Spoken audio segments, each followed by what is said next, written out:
The other big game, I mean, there's a few big games. Buffalo, Jacksonville is kind of interesting. But, Rob, one of the games that everybody is pointing to, oddly enough, involves 2 1-3 teams that are going nowhere. 2 of the worst teams in the league.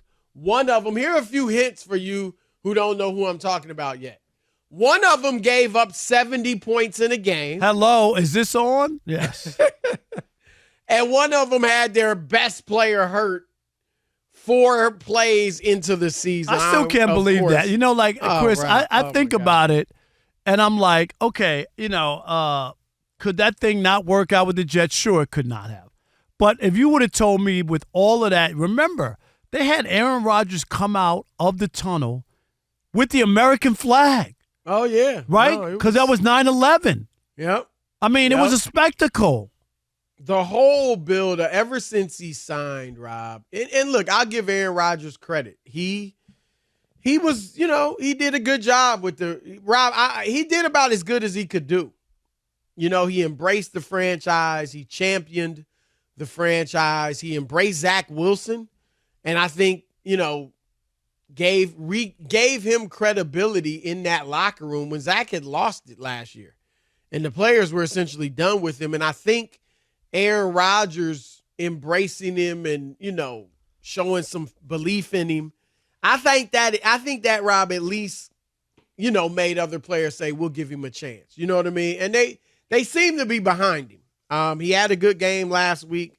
We'll see if he can follow it up. But this game is huge, of course, because Sean Payton, the new coach for the Jets, talked so much junk.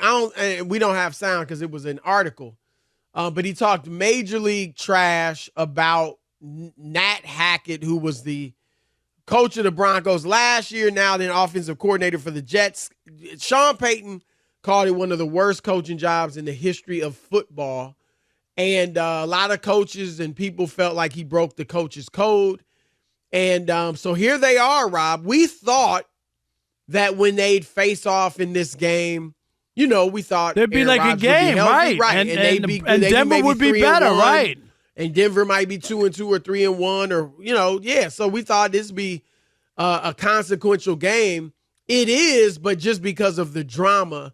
And so, Rob, I want to. What are your thoughts? Like, to me, it's obvious Sean Payton has the most to lose in this matchup with Nat Hackett, who, again, is only the offensive coordinator.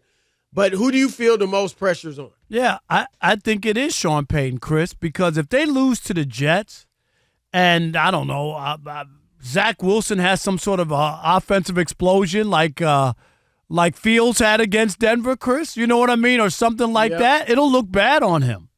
And he'll always be remembered as, the guy. And it's not that there's a time and a place for everything. And everybody knew that Nathaniel Hackett, Chris, we knew it from after week 1. You remember when he took the ball out of Russ? And they started 2-1, and it still didn't look good. Right. And remember, after week 1, I think he got a coach for time, to help him manage the game. Clock management. We're like, if I'm the owner and I got to hire another coach to help you manage the clock, right. I mean, why did I hire you?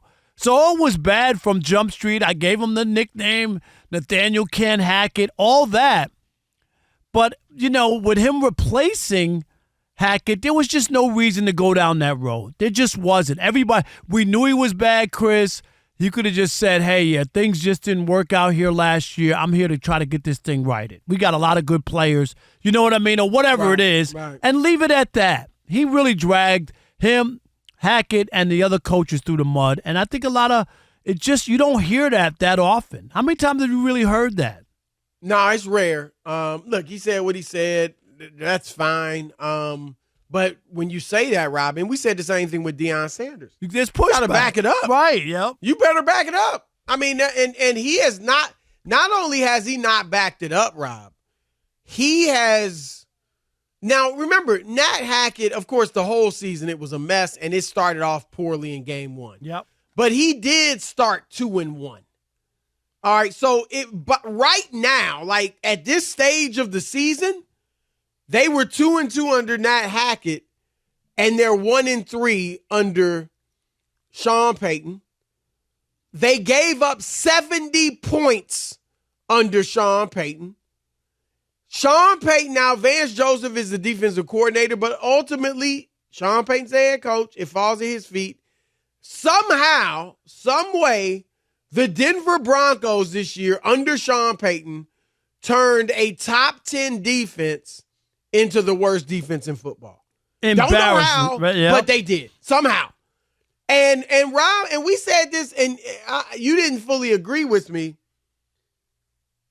Russell Wilson, when he went to Denver, was, I think most people felt a surefire Hall of Famer.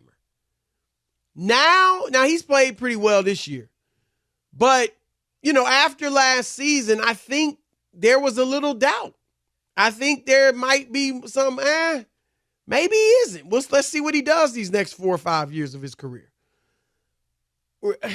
Sean Payton, Rob, I think when he had about as much respect as you could have outside of being a Bill Belichick or, somebody that won 3 or 4 Super Bowls when he left New Orleans, Rob. And if he doesn't right this ship, and it might not get right this year, but this start, and if they lose to Zach Wilson with all that's on the line because of it'll the be embarrassing, Chris. Rob, yeah, and look, he's not going to get fired and all that.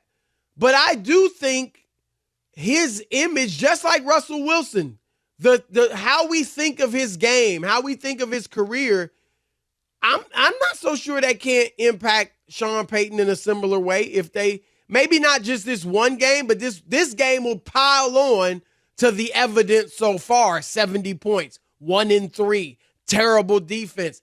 It's just another block or brick on the wall of, my goodness, what is this dude doing? I agree. And people will definitely, when he became an analyst, Chris, and he was throwing stones at a lot of people, and and maybe that's how he always was, but we never really heard that. You know what I mean? So Right. It kind of seemed different, like he was a little cockier or more cocky than the past, and then to have it blow up in his face so far was just not was tough. Who you got in this? Well, I guess we'll do this is one of our picks. So we'll save wait it for on this. that one, yeah. I've been going back and forth on this. I will say this. The Jets got a chance to win this game. Now, maybe Washington, that game last night when Chicago pounded them, maybe they're better than we think, and Denver's not as bad as we think. They had to struggle to beat Chicago. But, it's going to be an interesting game. I can't wait. It's going to be one of the key games I'm focusing on, even though the teams are bad. Because as far as drama, Rob, when it's bad teams, this is about the best you can ask for when you got 2 bad teams. Because, Rob, if that trash talk hadn't taken place, and I'm not saying we want all these guys talking trash. Right. But this game nobody would care at all about this game. And now it's a big game. So